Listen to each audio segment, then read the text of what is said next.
Bismillahirrahmanirrahim. Assalamualaikum warahmatullahi wabarakatuh. Alhamdulillahi rabbil alamin.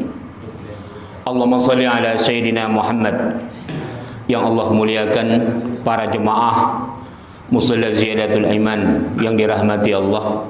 InsyaAllah subuh yang berbahagia ini Ahad pertama, rutinitas kita mengkaji kitab Turas At-Tibyan fi Adabi Hamalatil Quran, ta'lif Abi Zakaria Yahya bin Syarifuddin An-Nawawi Asy-Syafi'i.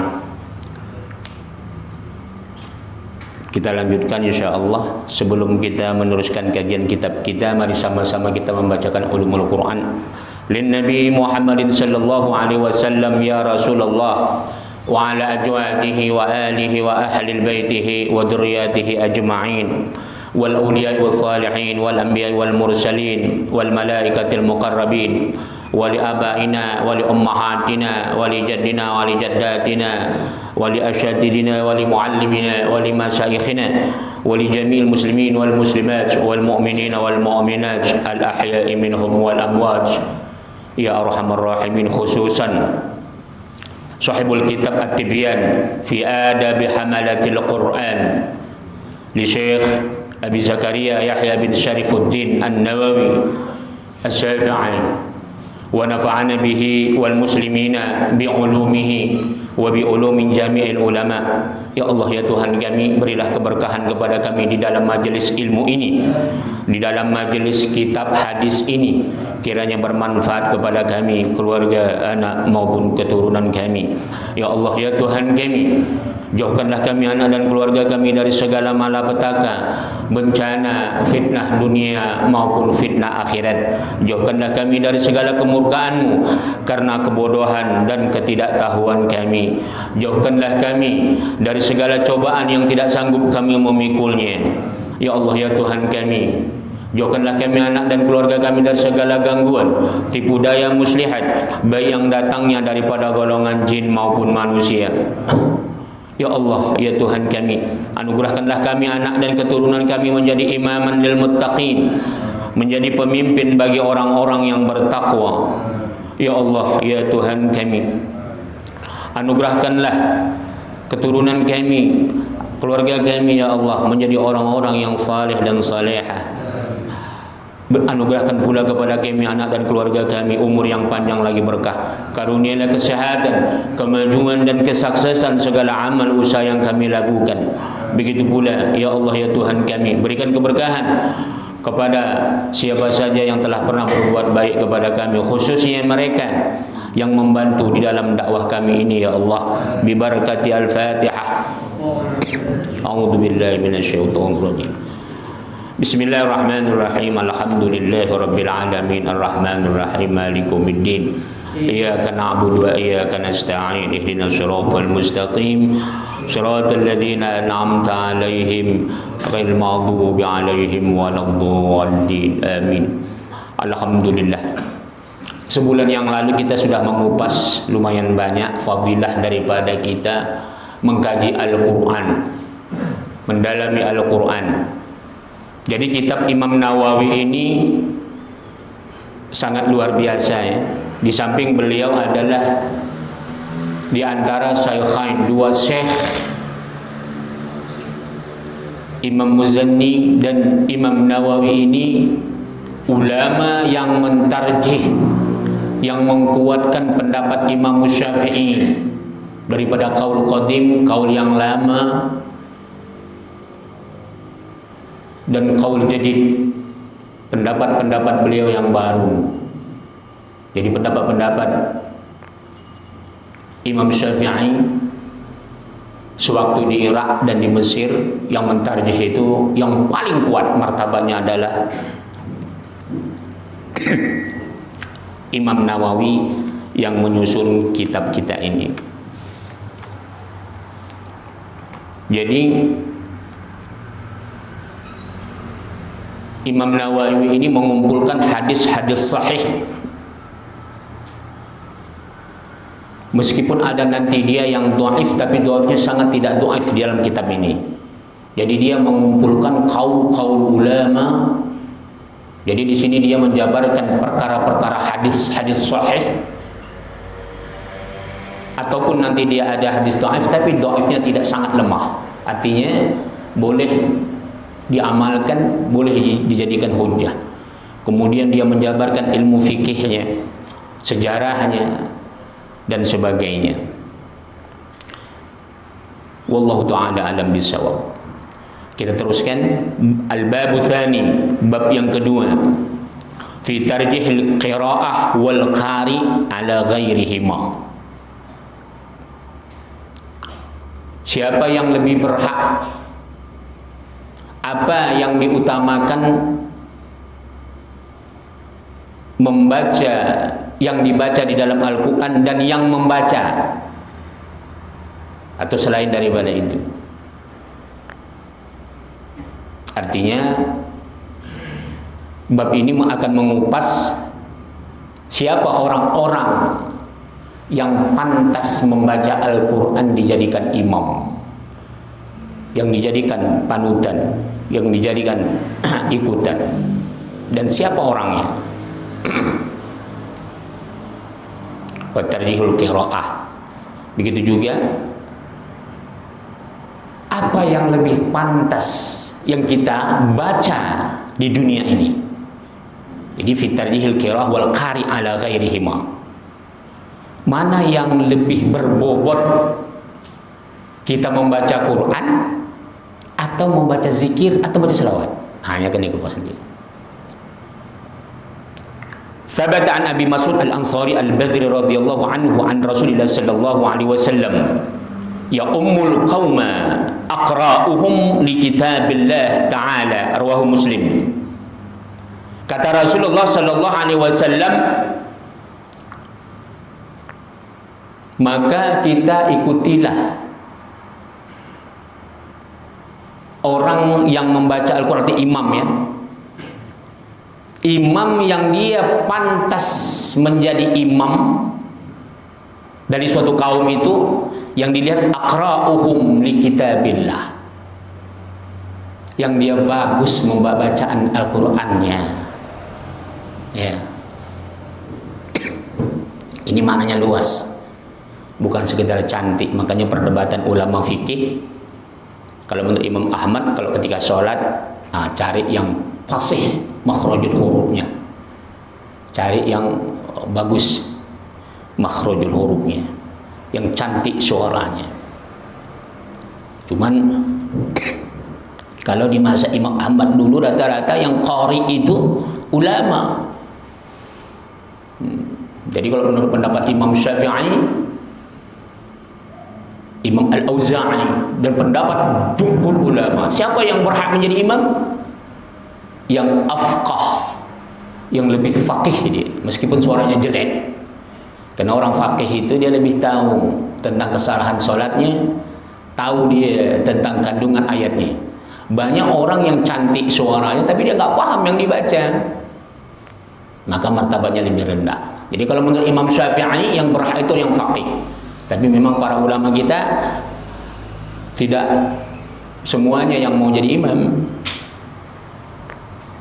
Lebih suka dia jadi makmum. Cuman ini urutannya ya. Urutannya begitu. Kemudian bagaimana? Sama-sama suaranya cantik, sama-sama dia ahli Al-Quran, faqih, sama faqihnya. Maka lihatlah dia yang bi'a'lamihim bis sunnah, yang dia lebih banyak menghafal sunnah Rasul, mengamalkan sunnah Rasul, ahli hadis. Makanya kata Imam Syafi'i tadi, yang afqah, kalau orang udah faqih itu biasanya udah komplit dia, dialah ahli sunnahnya, dialah ahli fikihnya, dialah qari'nya. Meskipun qari ini nanti penekanannya kalau untuk imam itu yang cantik suaranya, ya makhrajul hurufnya yang bagus, tapi tidak menuntun ke sana. Lantas bagaimana kalau imamnya sama faqihnya, sama dia ahli sunnahnya? Artinya bukan ahli sunnah definisi sekarang ya. Artinya dia banyak memahami tentang sunnah Rasul dan dia banyak mengamalkan sunnah Rasul. Jadi bukan hanya perkara yang wajib diamalkan, bukan perkara yang sunat muakkad. Ya, sunnah biasa pun diamalkannya. Contoh, umpamanya ada dia sama-sama fakih, sama-sama bagus suaranya. Yang satu pakai jubah, satu enggak, diutamakan pakai jubahnya. Masuk paham ya? Iya, bisa paham nggak? Nah itu. Jadi jangan meremehkan sunnah jubah. Banyak orang, maaf ini banyak orang sering memposting. Yang memposting itu udah bergelar doktor, jurusan agama. Apa katanya?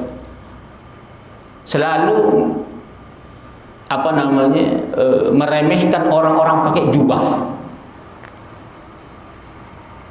Jadi kalau kita menceritakan tentang orang berjubah belum tentu alim, itu wajar. Tapi ini bukan ke situ arahnya. Seolah-olah dia mau mengunggulkan memakai pakaian dia yang biasa dia pakai jas. Itu lebih utama daripada pakai jubah, dianggap mengikut budaya Arab. Nah, ini yang banyak keliru. Yang saya sayangkan adalah mereka tamatan sekolah agama dan S3. Dan ngakunya sufi lagi. Padahal kalau dihitung harganya, jas yang dia pakai itu harganya jutaan, Pak. Saya mau tanya, ada nggak jas yang asli yang harganya di bawah 1 juta? Kalau jas KW, jas yang kita katakanlah jas yang biasa saya pakai, itu ratusan ribunya ya kan, kadang-kadang. Itu pun dikasih orang. Kalau jas KW ya 300 dapat, 200 dapat. Kalau jas yang asli, ya jadi dia menghina pakai jubah, dia sendiri ngaku sufi, ngaku juhud. Jas yang dipakai itu jutaan. Belum lagi tali pinggangnya. Jubah yang saya pakai ini semua sedekah orang. Serban yang saya pakai sedekah orang. Nggak ada yang saya pakai, ini semua dari jemaah ini.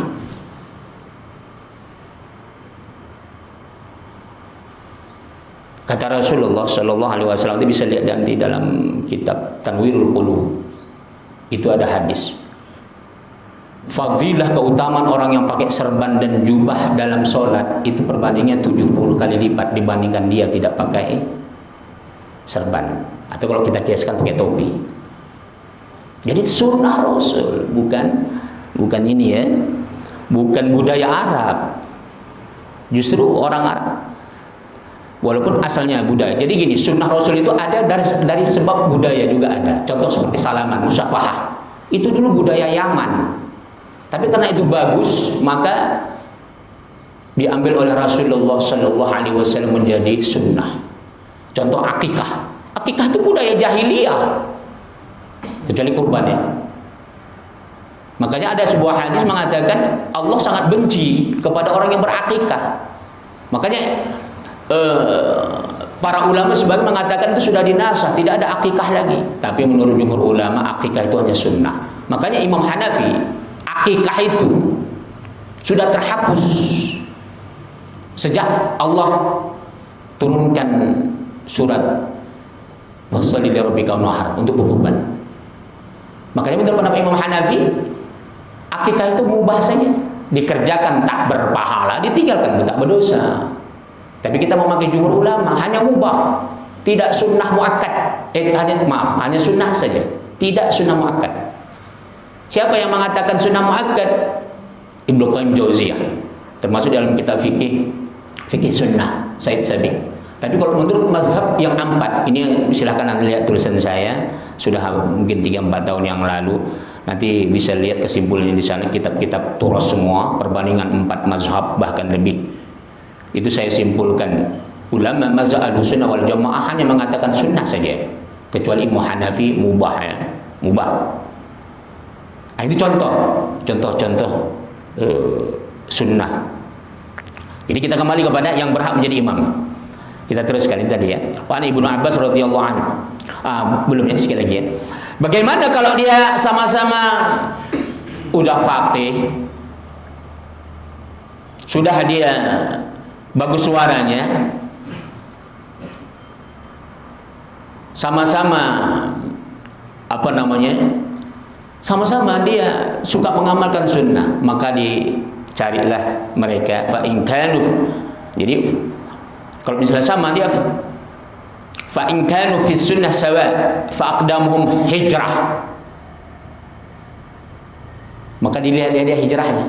Nah, ini banyak juga ta'rif orang sekarang ini menggunakan kalimat hijrah itu untuk pendosa yang taubat. Saya dikritik sama kiai-kiai, Ustaz itu kan hanya ini saja Ustaz, linguistik saja, maknawi saja. Tapi dari segi maknawi juga itu sudah saya angkat 3 ayat Al-Quran di atas. Cuman saya jabarkan dalam postingan saya itu, singkat sedikit, tapi di situ sudah ada secara hakiki dan maknawi. Wahjuruhum hajaran jamila.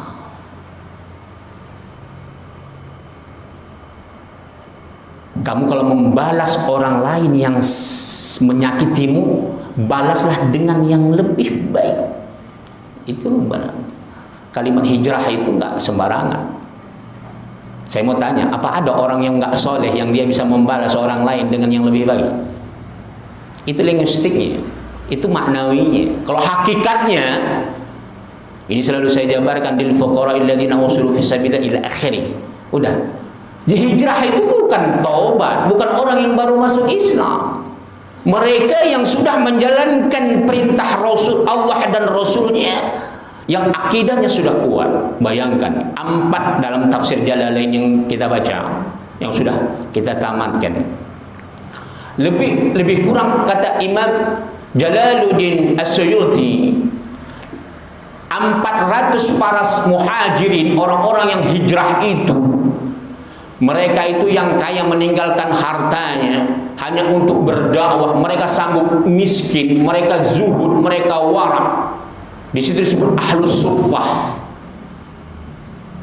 Sampai-sampai mereka tidak makan 1 hari, 2 hari, 3 hari, hanya minum saja. Sampai Allah turunkan ayat yang kita baru baca tadi itu, agar kamu bersedekah kepada mereka yang berdakwah, yang tak punya kemampuan untuk menghidupi mereka. La yas'alunan nasa ilhafa. Mereka tidak berani meminta, malu mereka meminta, mereka tahan, mereka miskin. Tapi mereka berjuang di jalan Allah. Mereka zuhud, mereka wara. Jadi orang yang hijrah itu bukan orang yang baru masuk Islam, bukan baru yang taubat. Meskipun secara linguistik hijrah itu berpindah. Udah, kalau kita ambil definisi yang sangat ringan, ya binatang makan di tempat yang di sini dengan tempat yang berikutnya juga itu secara linguistik bisa dimasukkan. Tapi nggak pantas kata-kata hijrah untuk kita masukkan kepada kambing dan lembu. Iya, lembu makan di gang sini, kemudian pergi ke gang yang lain dia makan. Pantas kata-kata hijrah. Kita katakan kambing saya hijrah dari sini ke sana. Jadi walaupun secara linguistik nggak tepat, karena secara praktek mereka sudah membawa atas nama agama. Cuman kita memandangnya secara budaya saja, tidak apa-apa dipakai.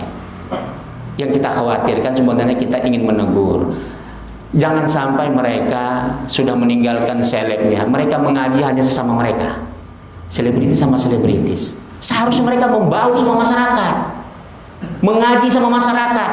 Ini kan enggak. Mereka seleb sama seleb, bikin sebuah komunitas, pengajian ustadznya orang-orang yang mereka tentukan, dan orang-orangnya itu-itu saja, sehingga tidak bisa berkaca bagaimana kondisi masyarakat yang sesungguhnya. Bagaimana kalau Allah coba nanti dia dengan kondisi yang sangat miskin, bangkrut, apa dia bisa sabar? Hati-hati. Kalau sudah kita dikelilingi dengan orang-orang yang gelap maut, walaupun kita dulunya sudah taubat, kita tidak akan bisa mengontrol hati kita untuk sabar. Bagaimana kita untuk melakukan zuhud? Ini kan enggak. Malah di situ pamer-pamer mobil mewah, makan-makan nasi yang sangat aduhai, yang sangat mewah. Boleh enggak mereka melakukan? Boleh. Tapi ikutlah contohlah hijrah yang sesungguhnya. Ketika kita kaya miskin tidak mengeluh, ketika kita sehat, ketika jatuh sakit kita tidak mengeluh, dan kita bergaul tidak hanya sesama kita selebritis, tapi bergaullah kita sama orang yang belangsat, orang yang hina, orang yang miskin, siapa saja. bergaullah kita, mengajilah kita secara umum. Jadi jangan sampai kata-kata hijrah konotasinya orang yang baru taubat. Itu yang sangat kita tentang ya. Cuman menggunakan itu tidak berdosa kalimat itu, tapi salah pada hakikatnya, baik secara linguistik maupun secara sejarah dalam peradaban Islam kita. Kemudian bagaimana kalau sudah sama-sama hijrah? Tengok umurnya, ya. Siapa yang lebih tua umurnya, maka dialah kita dahulukan imam. Bagaimana kalau sudah sama juga umurnya? Ulama menambahkan lagi, yang banyak istrinya, yang banyak anaknya. Ternyata sama istrinya, sama-sama 4. Tengok anaknya siapa yang paling banyak. Ada yang 4, anaknya baru 4. Ada yang 4, anaknya 8. Ada 20 ya kan, satu istri 5. 20 ya kan. Udah, ternyata sama juga anaknya, sama-sama 20. Lihat siapa yang paling miskin. Nah itu dia ya. Nanti akan kita jumpai nanti. Begitulah terus ya. Jadi imam itu nggak sembarangan. Jadi kalau kita belum pantas jangan memaksakan diri. Tapi kalau untuk khusus di mushola kita ini, ya ini ada keringanan-keringanan yang selalu kita berikan. Tapi untuk di luar jangan ya. Khusus kita yang jemaah di sini khusus. Kalau disuruh di luar jadi imam jangan mau. Baik jadi imam atau membaca Quran, jangan mau khusus. Selagi belum kita kasih rekomendasi jangan. Karena simbol kita ini Pak, Majelis Al-Fatawa wa Kutubut Turas, Majelis Lembaga Fatwa dan Kitab Turas, 4 mazhab. MUI kalah Pak. Segan orang. Tahu-tahu dari mana ini jemaah Majelis Turas? Disuruh orang jadi imam ya kan? Tahu-tahu kata orang Medan berselema. Jangan ya. Cukup di mushola kita sajalah, khusus di Maas ini. Beda kalau jemaah kita dari Uswatun atau yang lainnya, nggak apa-apa. Karena mereka sudah memilih orang-orang yang ini. Tapi khusus di sini ya kita sajalah, kita saja boleh. Selagi belum dapat rekomendasi, kalau keluar walaupun disuruh, jangan. Nanti jadi fitnah nanti. Sedangkan di sini saja pun saya sering diteror orang saya. Ustaz, kenapa begini? Kenapa diam aja Ustaz? Sabarlah, ya sabar. Sabar aja. Karena kita berdakwah itu nggak boleh langsung seperti mematahkan tangkai pohon. Jadi itu dia ya. Kemudian kita teruskan. Wa Ibnu Abbas radhiyallahu anhu qala kana al-qura ashabu majlis Umar radhiyallahu anhu wa musyawaratuhu kahaulai kanu aw syabanan rawahu Bukhari. Jadi perbandingannya ya, kalau dulu itu yang berhak jadi imam itu adalah para sahabat itu Umar bin Khattab ketika dalam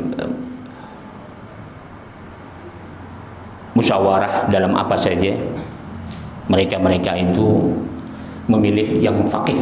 Jadi Umar bin Khattab ini di antara sahabat yang paling tinggi martabat fikihnya, faqihnya. Padahal kalau untuk martabat ahli sunnahnya yang banyak menghafal hadis, yang paling banyak itu mereka yang 4 khalifah ini nggak termasuk. Tidak termasuk. Malah lebih tinggi martabat Sayyidatu Aisyah, istri Rasulullah. Bayangkan, belum ada wanita yang dia yang ahli hadis dan faqih insyaallah sampai kiamat. Sayyidatu Aisyah. Sayyidatu Aisyah memahami hadisnya lebih tinggi daripada 4 khalifah ini. Allah, ya. Tapi tetap martabat yang paling banyak mengeluarkan fatwa adalah Umar bin Khattab, setelah itu Ali bin Abi Thalib ya. Wa sayati fil bab ba'da hadha hadis tadkhul fi hadzal bab. Nanti kata Imam Nawawi akan dibahas masalah ini ya. Wa alam anna al-madhhab as-sahih al-mukhtar alladhi alayhi man yu'tamad min al-ulama anna al-qira'at al-Qur'an afdal min at-tasbih wa at-tahlil wa ghairihima min al-adhkar. Ketahuilah kata Imam Nawawi, sesungguhnya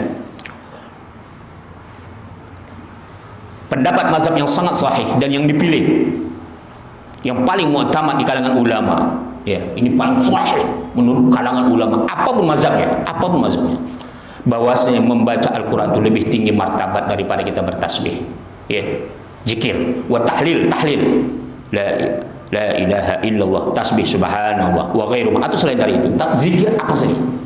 Jadi kalau tanya, makanya selalu saya sarankan dari dulu bertahun-tahun, zikir apa Ustaz yang paling bagus? Baca Quran. Baca Quran. Jadi sebelum kita zikir-zikir khusus, maka membaca Al-Quran continue, ya, continue sedikit-sedikit, setelah itu baru ditambah zikir. Wa ghairihima minal adkar. Seluruh zikir-zikir itu dibandingkan baca Quran lebih tinggi martabat baca Quran. Tapi nggak bisa 30 juz satu hari, nggak akan mungkin mampu ya. Sikit-sikit, tapi continue. Ya, waqad tazahhar al-adillah ala dzalik, dan itu sangat nyata sekali kata Imam Nawawi, dalil-dalil sangat banyak, wallahu a'lam.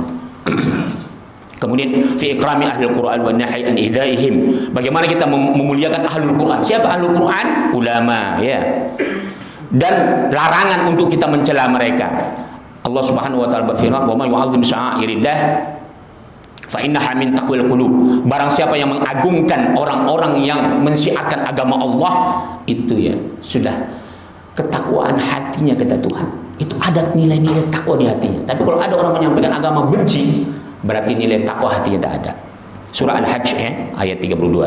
Kemudian kata Allah, "Wa may yu'azzim hurumatillah fa huwa khairul lahu 'inda rabbih." Barang siapa yang mengagungkan ya, orang-orang yang dihormati Allah, itu lebih baik di sisi Tuhannya. Mereka orang-orang yang menyiarkan agama Allah. Kemudian ayat itu surah Al-Hajj juga ayat 30. Kemudian Allah menjabarkan lagi dalam ayat yang lain, "Waqfid janahaka liman ittaba'aka minal mu'minin." Kamu rendahkan janah itu sayap, artinya pundak kita. Kepada siapa? Orang-orang yang beriman. Yang dimaksud di sini adalah kalau ada orang soleh harus bisa kita lebih rendah daripada orang yang mereka tidak soleh. Itu ya. Ini sengaja saya jabarkan, takut bacaan kitab kita berkurang dan kajian kita takut tak sampai. Kemudian ayat yang lain, walladzina yu'dunal mu'minina wal mu'minat bighairi maktasabu faqad ihtamalu buhtanan wa itsman mubina. Dan orang-orang yang menyakiti orang yang beriman, baik laki-laki maupun perempuan, yang dia tidak lakukan, nanti orang itu akan Allah hinakan, Allah timpakan kehinaan dan dosa yang sangat besar. Artinya apa? Orang yang beriman laki-laki dan perempuan yang biasa saja kita fitnah dia, Allah akan pikulkan di pundak kita dosa yang sangat besar dan kehinaan yang besar. Apalagi ulama, ya. Jadi kita jangan sampai hati-hati kalau kita menyakiti hati ulama. Wa fil babi hadits Abi Mas'ud Al-Ansari wa Halid bin Abbas al-muqaddimani fil babi tsani. Nanti akan dibahas kata Imam Nawawi di bab yang berikutnya tentang ini ya.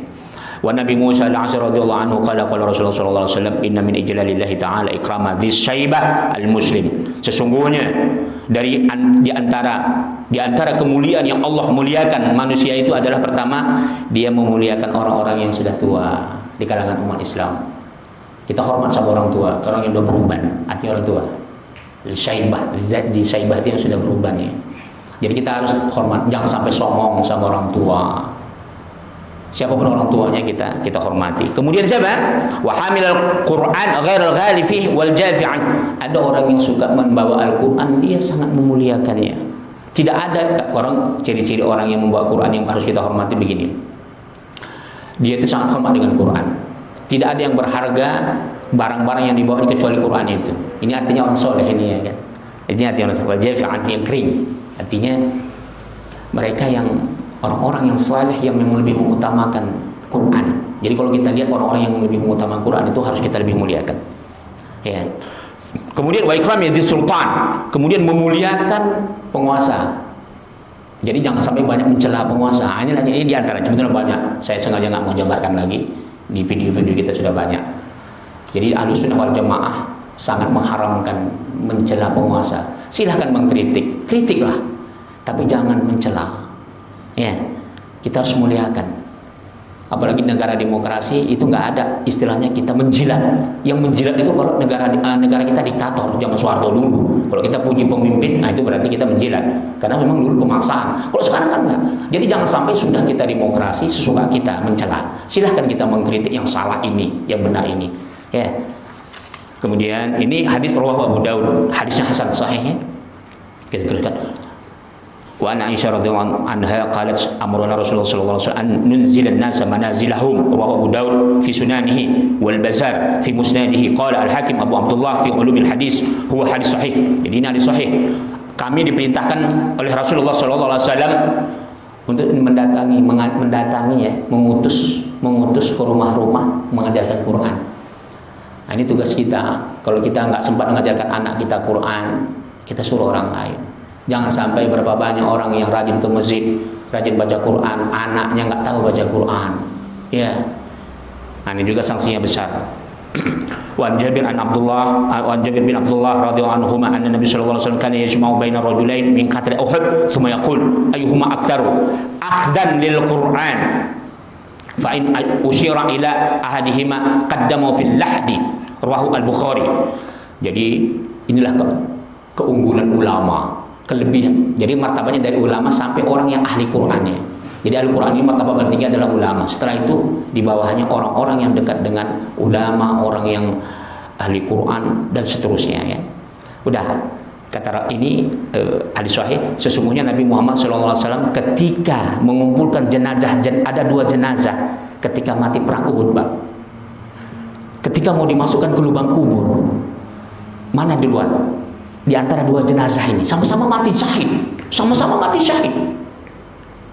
Siapa yang duluan? Udah. Ayyuhuma aktsaru akhdan lil Qur'an. Ditanya sahabat sama Rasul, siapa duluan ya Rasulullah? Ini sama-sama sahih. Apa kata Rasulullah? Siapa di antara 2 jenazah ini semasa hidupnya itu yang banyak membaca Al-Qur'an? Subhanallah.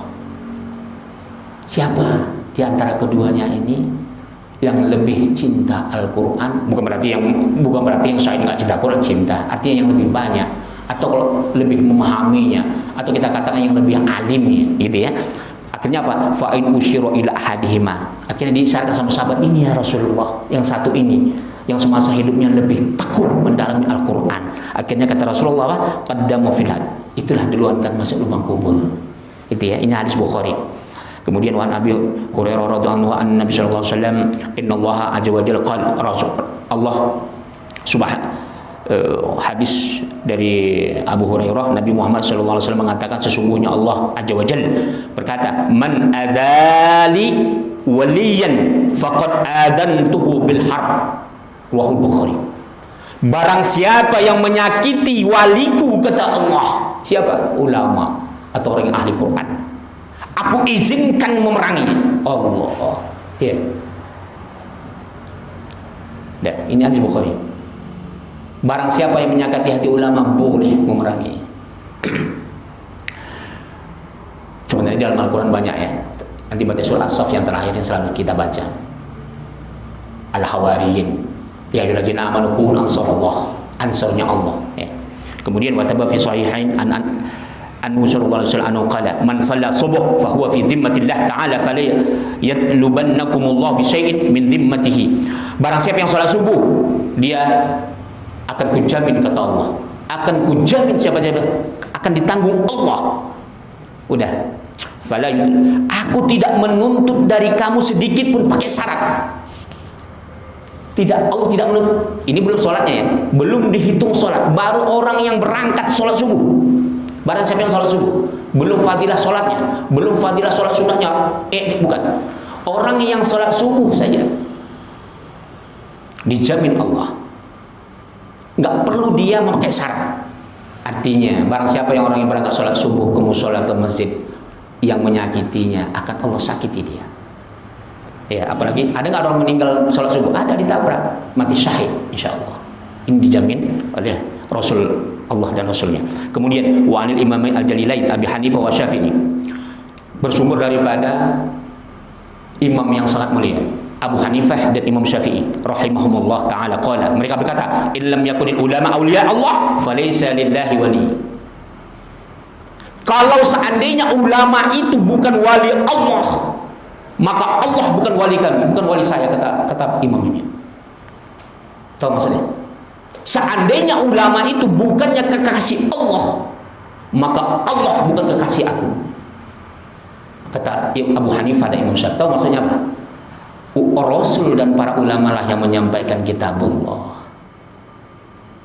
Jadi mustahil Allah tak sayang kepada yang menyampaikan wahyunya. Ya, nah, itu ya. Qala Imam Al-Hafiz Abu Qasim, kata Hafiz Abu Qasim ahli hadis bin Asakir rahimahullah, "I'lam, ketahuilah ya akhi, wahai saudaraku, wafaqnallah wa iyyakum limardatihi." Semoga Allah meridhoi kita, semoga Allah meridhoi dan Allah memberikan rahmat kepada kita semua. Wa ja'alna mimman yakhshahu wa yattaqih. Semoga Allah menjadikan kita takut, ya, dan bertakwa kepada Allah, kita takut kepada ancaman Allah. Dan kita haqq tuqatih, benar-benar bertakwa terhadap perintah Allah. Apa katanya? Anna luhumal ulama'u masmumah. Dagingnya ulama itu beracun. Daging ulama beracun. Wa adatullah fi hattaki astari muntaqsihim ma'lumah. Sudah menjadi kebiasaan bagi Allah, barang siapa yang mencela ulama itu akan nampak. Wa anna man utliqa lisani fil ulama bithalbi ibtalahu Allah taala qabla mauti bi mautil qalbi. Barang siapa yang lisannya suka menyebarkan aib para ulama, Allah akan timpakan bala sebelum matinya bi mautil qalb, mati hatinya. Hati-hati. Nauzubillah. Makanya keberkahan akan jauh. Apa dalil Imam Nawawi ini selalu kita baca, falyahdharil ladzina yukhalifuna an amri an tusibahum fitnatun aw yusibahum adzabun alim. Sebelumnya itu, sebelum ini ayat itu kan, la taj'alu du'a ar-rasul bainakum ka ba'dikum ba'dha qad ya'lamu Allahu alladziina yatasallaluna minkum liwada falyahdharil ladzina yukhalifuna an amri an tusibahum fitnatun aw yusibahum adzabun alim. Udah. Janganlah kamu memanggil rasulmu itu sama dengan memanggil sesama kamu. Nanti Allah akan bayangkan, kita menyebut nama Rasul saja sama, akan Allah timpakan azab yang sangat pedih, ya, dan Allah akan timpakan fitnah. Itu dia. Jadi Imam Nawawi mengambil ujungnya. Jadi sama, ulama, para rasul kalau kita rendahkan, Allah akan timpakan fitnah dan azab yang sangat pedih. Itu ya. Wallahu taala alam bisawab. Silahkan, akan datang insyaallah adab-adab guru, ya, ulama dan orang-orang yang mengkaji ilmu agama. Oke, silakan. Fadhil. Salam. Tadi WA tadi Ustaz ya, mengenai imam, mungkin berat sekali Ustaz ya. Mungkin Indonesia mungkin juga belum 100% gitu ya untuk ini untuk dasar tadi gitu. Nah, ini gimana Ustaz? Kita kadang kan misalkan ada sedang sholat depan kita, karena imamnya tidak datang Ustaz, sehingga saing-saing golongan Ustaz. Nah, kita nggak mau, akhirnya mungkin ada yang maju. Ini akhirnya yang maju itu mungkin kalau secara ukuran awal ini gitu, mungkin di bawah kita gitu, kita pengetahuan agamanya atau ngajinya gitu Ustaz. Nah itu gimana Ustaz? Terus kedua, apakah kita sebelum baca Quran tawasul itu kan apakah cukup sekali atau setiap membaca Quran Ustaz? Misalnya habis subuh baca Quran Ustaz, terus nanti zuhur apa setiap itu setiap membaca Quran kita harus tawasul juga berdoa gitu Ustaz. Itu aja. Gitu, ya. Oke, itu aja. Silakan, ada yang lain. Saya jawab dulu ya. Dari tawasul dulu. Jadi kalau kita membaca Al-Quran, apabila kita sudah niatkan dari awal sampai 30 juz, boleh sekali saja. Tapi afdalnya diulang, afdalnya. Tapi kalau sekali saja juga boleh. Tapi dengan syarat, kalau memang wirid Qur'annya sudah kita niatkan dari awal, ya. Dari awal 30 juz, baru kita cicil sikit-sikit 2 ayat.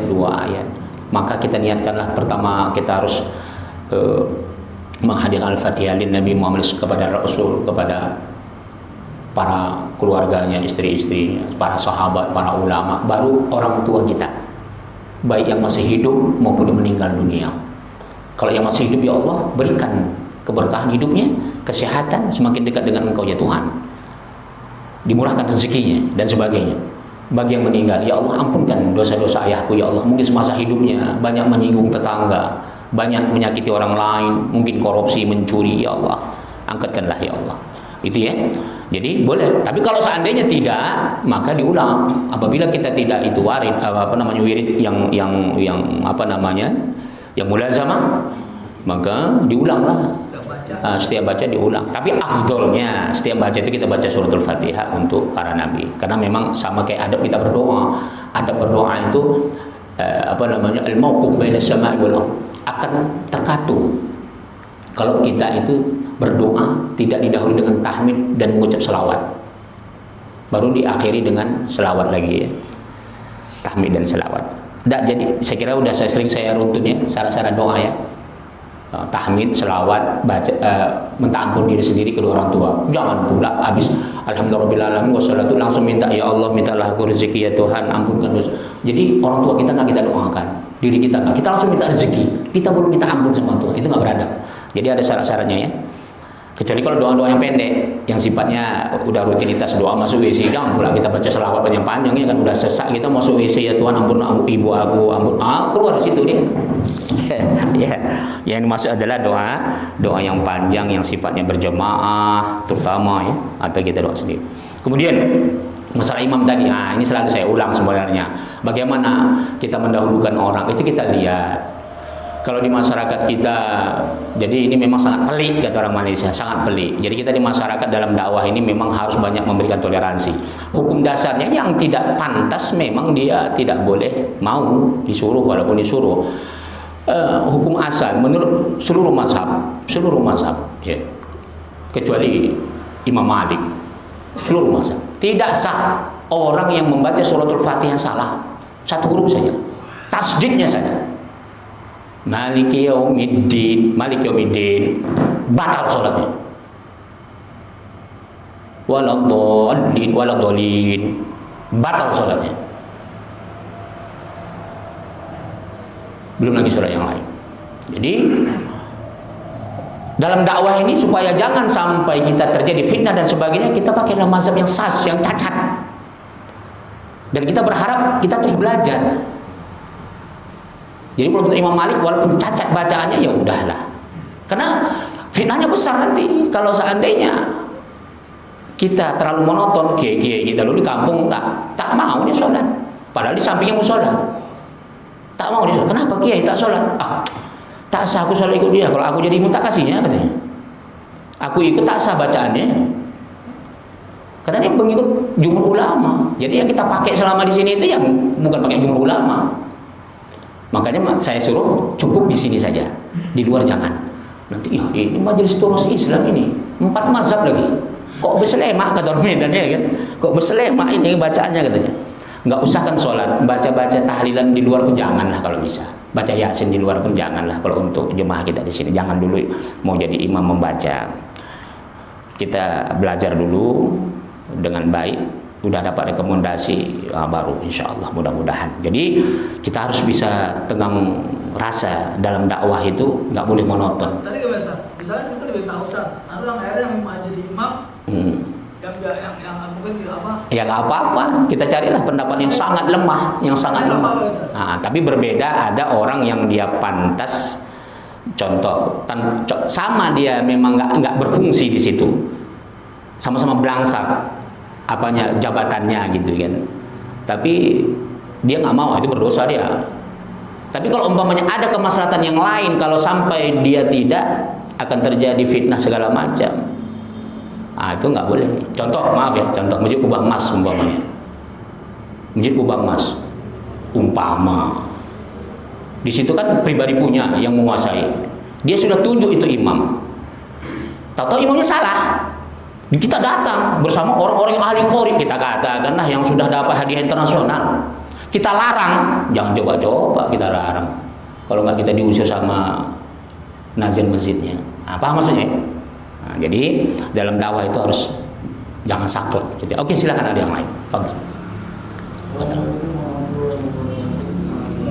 Bagaimana tuh kita kan nggak pernah pakai gitu. Iya. Tiba-tiba di tempat umum kita sholat, ada lagi intinya.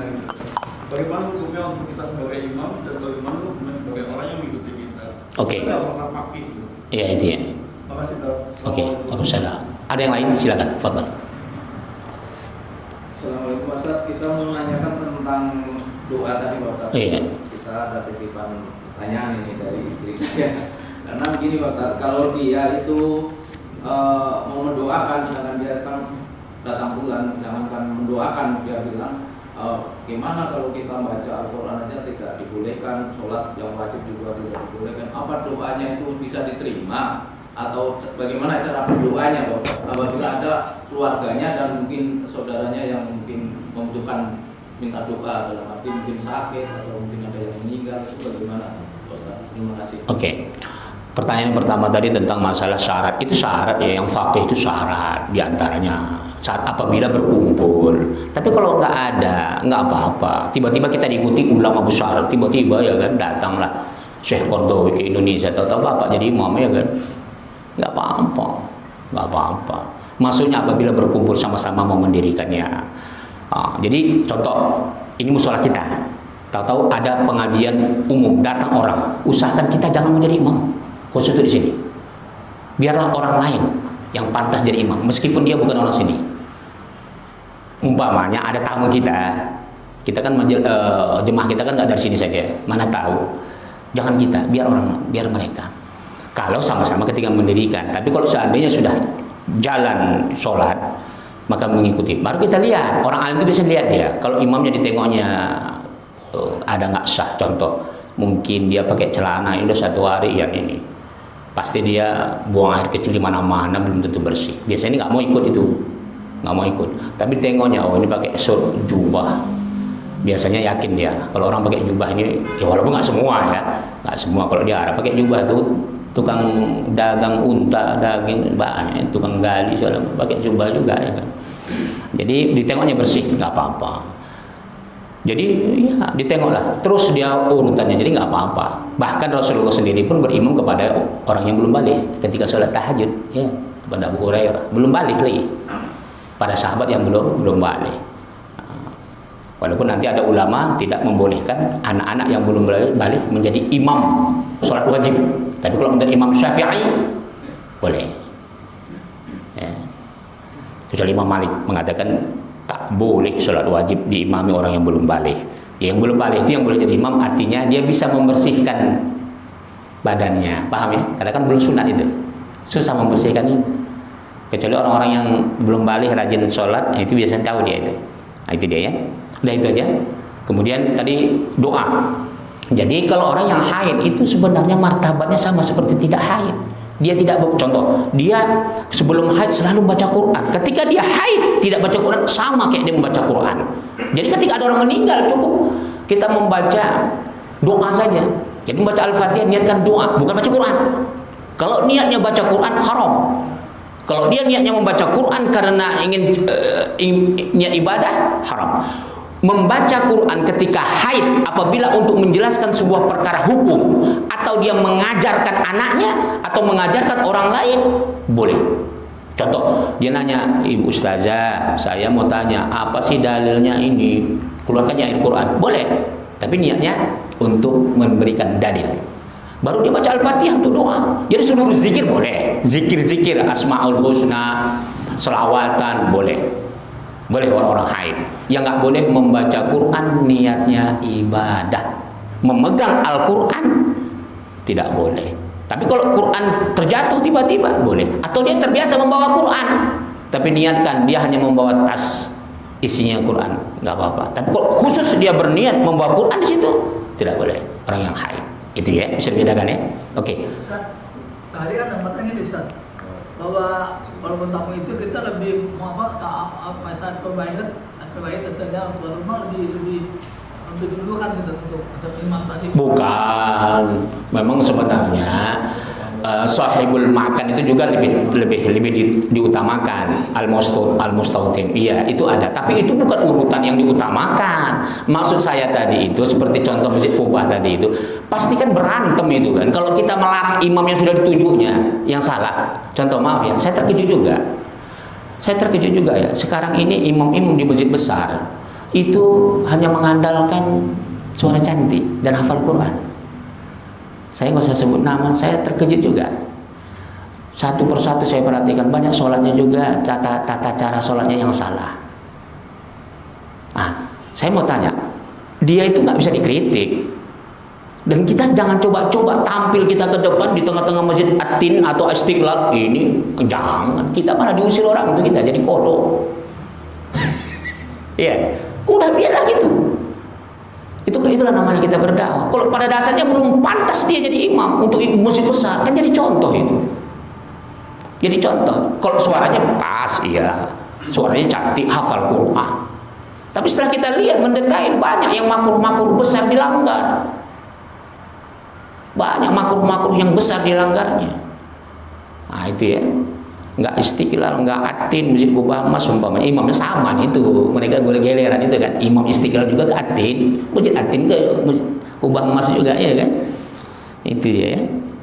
Jadi bukan karena dia ini, enggak, jangan sampai menimbulkan fitnah, itu maksudnya, itu ya. Walaupun sebenarnya tetap nanti ada urutannya itu, urutannya orang yang sahibul makan itu lebih utama daripada yang dia ini, gitu ya, orang yang musafir dan sebagainya. Oke, silakan ada yang lain. Tonton. Oke, nanti satu. Itu kemarin waktu saya ke Priuk, apa sholat maghrib, kan ada jamaah gitu ya, sudah maju. Ini kan pas masalah lain saya nggak tahu, katanya dia maju, kayak apa namanya, kayak bagi muslim maju. Setelah sholat, ada pengurusnya marah gitu. Siapa yang mau dimantap maju? Kan kalian nyuruh maju, tadinya ada jamaah, nggak ada yang nyuruh maju, jadi berantem gitu. Jadi marah-marah yang pengurusnya itu karena dia maju jadi imam. Jadi udah diam kamu, jangan ngomong lagi gitu. Jadi berantem gitu, jadi maju ada imam yang lain gitu. Itu gimana Ustaz jadi punya karena dia berantem gitu? Iya, oke. Ini nomor 2, nanti baru nomor 3. Silakan. Oke, assalamualaikum warahmatullahi Waalaikumsalam.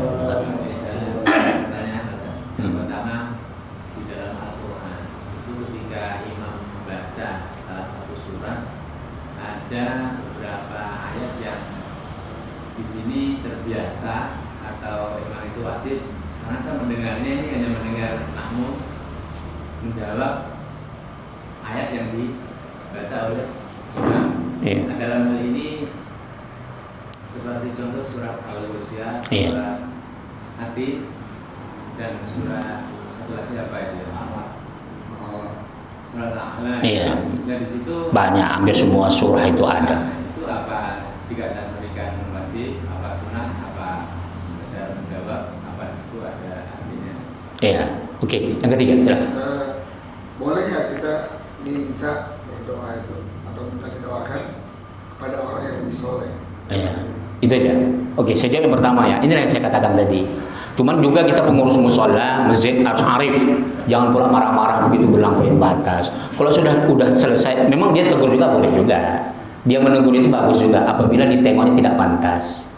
Nggak apa-apa. Sama kayak makanya di Malaysia itu Pak, imam itu sudah dipatok oleh kerajaan pemerintah.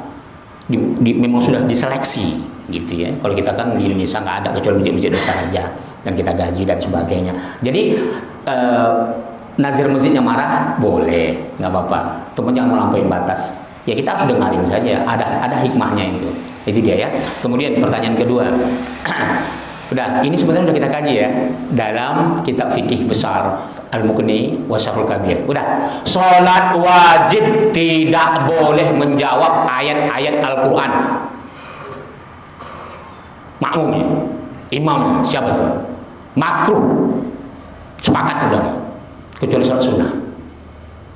Surat Al-A'la, surat apa saja yang disunahkan kita kalau dia perkara azab, na'udzubillah min dzalik, kita berdoa ya Allah jauhkan barabara. Udah. Apalagi sampai keluar suara. Makruh hukumnya. Itu sunnah hukumnya kalau sholat sunnah. Ya. Itu sudah kita pelajari dalam kitab kita, saya kira sudah lama sekali. Dan itu boleh, alhamdulillah diulang-ulang. Jadi sholat wajib nggak boleh. Apapun yang dibaca surat oleh imam atau kita, jangan kita berdoa di maupun ta'awuz dalam azab atau nikmat. Kalimat-kalimat itu jangan kita berdoa di belakangnya, apalagi sampai mengeluarkan suara. Makruh hukumnya, sepakat ulama. Dibolehkan sunnah hukumnya kalau sholat sunnah, itu dia. Nah, kemudian boleh nggak kita? Ya memang Rasulullah sendiri pun menyuruh itu. Iya, nggak usah kan Rasulullah, Allah menyuruh. Ihdinas siratal mustaqim, siratal ladzina an'amta 'alaihim. Tunjuki kami ke jalan yang lurus ya Tuhan. Allah nyuruh kita doa. Siapa? Siratal ladzina an'amta 'alaihim, yaitu jalan orang-orang yang telah Kau berikan nikmat kepada mereka. Siapa? Rasul, sahabat, para wali, orang soleh, sampai terus. Allah saja suruh, ya. Apalagi Rasulullah. Jadi boleh, itu dia. Udah jam 6 lewat. Wallahu taala alam. Al-Fatihah. A'udzubillahi minasyaitonir rajim. Bismillahirrahmanirrahim. Alhamdulillahirabbil alamin arrahmanir rahim maliki yaumiddin. Iyyaka na'budu wa iyyaka nasta'in. Ihdinas siratal mustaqim. Shiratal ladzina an'amta 'alaihim ghairil maghdubi 'alaihim waladdallin. Amin. A'udzubillahi minasyaitonir rajim. Bismillahirrahmanirrahim. Allahumma ij'al hadzal majlis barakatan wa mubarakah wa ma'ina lana fitnatan minad dunya wal akhirah. Walhamdulillahirabbil alamin. Assalamualaikum warahmatullahi wabarakatuh.